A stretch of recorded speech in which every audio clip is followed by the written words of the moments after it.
If the AC fan doesn't work in your Ford Fiesta, you may have heard that this probably happened because of the fan resistor.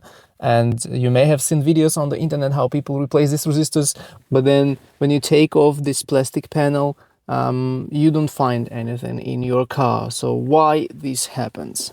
The problem is that in European Fiestas, this resistor is always located on the left side.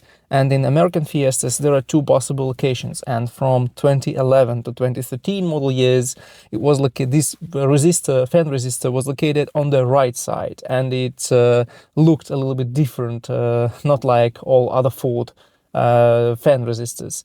And then in 2013 to 2019, this resistor was located on the left side, like in European Fiestas, and it was exactly the same kind of resistor. So the problem is that these resistors, they are not really long lasting, and they can burn. And if you have just the fourth speed on the fan, or just the third and the fourth speed, and the first and the second speed doesn't work, it means that you will need to replace that resistor.